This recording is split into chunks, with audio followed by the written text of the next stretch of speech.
समाज कल्याण विभाग के मिनिस्ट्रियल एसोसिएशन चुनाव में प्रमोद कुमार अध्यक्ष, अमन कुमार शुक्ला उपाध्यक्ष और मुकेश कुमार श्रीवास्तव महामंत्री निर्वाचित हुए। एसोसिएशन के नवनिर्वाचित अध्यक्ष, उपाध्यक्ष और महामंत्री से एक मिनिस्ट्रियल एसोसिएशन का विगत दिनों चुनाव हुआ, उसमें आप दोबारा भारी बहुमत से अध्यक्ष पद के लिए निर्वाचित किए गए। सर, इस मौके पर आप अपने कर्मचारी साथियों को क्या संदेश देना चाहेंगे?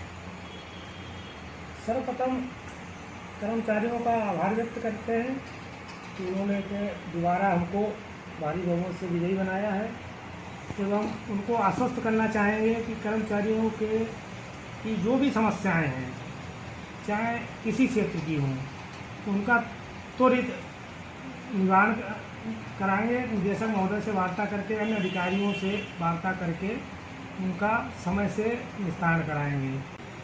पिछले 2 वर्ष में अधिकतम समस्याओं का समाधान हमारे द्वारा करा दिया गया है। निदेशक महोदय से विचार विमर्श करके बहुत कम समस्याएं ऐसी हैं, 1-2 जो लंबित हैं उनका समाधान कराएंगे। और समस्याएं तो आगे आती रहती हैं, समस्याएं कब क्या आ जाए इसका भरोसा नहीं रहता है।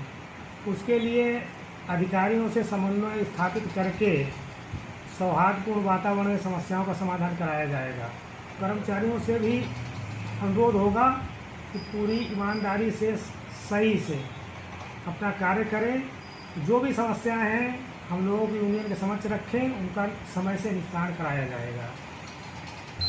मैं पहले तो अपने सारे कर्मचारियों का आभार व्यक्त करता हूँ और कर्मचारियों ने मुझ पर जो विश्वास किया है उस विश्वास को खरा उतरूँगा। मैं अपने कार्य में जो है संगठन के कार्य में, संगठन के जो हमारे जितने भी पदाधिकारी चुन करके आए उन सबको साथ में ले करके हम लोग काम करेंगे।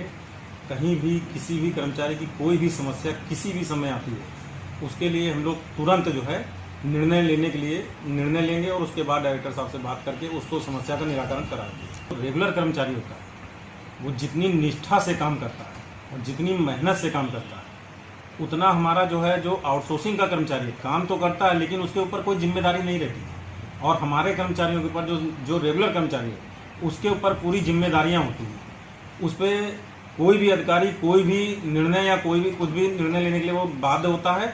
और लेकिन आउटसोर्सिंग के कर्मचारी पे कोई भी निर्णय जो है बाध्य नहीं होता है और उसमें उसको बाहर भी निकाल सकते हैं, लेकिन हमको बाहर नहीं निकाल सकते। केवल हमारे ऊपर कार्रवाई यानी हमको जो है नोटिस दे करके हमसे जवाब ही किया जाता है। इसमें सरकार को निर्णय लेना चाहिए और हमारे विभाग में, सभी विभागों में रेगुलर कर्मचारी का ही नियुक्ति करनी चाहिए।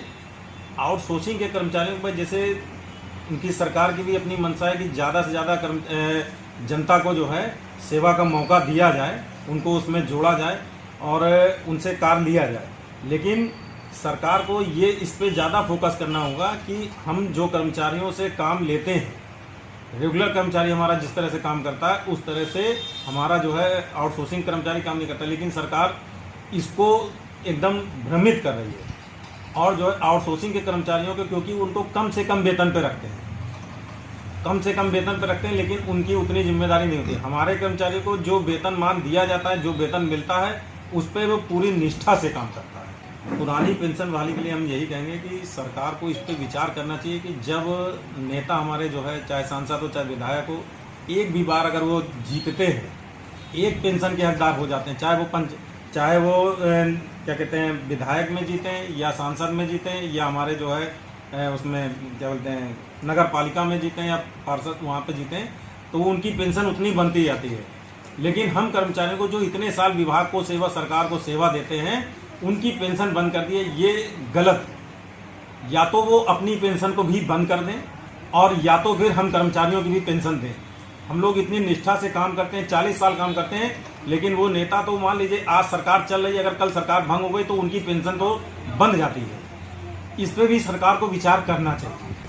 सबसे पहले मैं अपने सभी कर्मचारी साथियों का धन्यवाद देता हूँ जिसके लिए उन्होंने इस पर विश्वास किया, एक युवा साथी पर कि इस महत्व पर जो बिठाया है, मैं इसलिए बहुत दिल से उनका आभार व्यक्त करता हूँ और मैं उनको विश्वास दिलाता हूँ क्योंकि जो भी समस्याएं, जो भी उनकी तकलीफ़ें होंगी, मैं उचित माध्यम के द्वारा उनकी समस्याओं निराकरण करने की पूरी कोशिश करूँगा ताकि उनकी समस्याएं जो भी हों दूर की जा सके।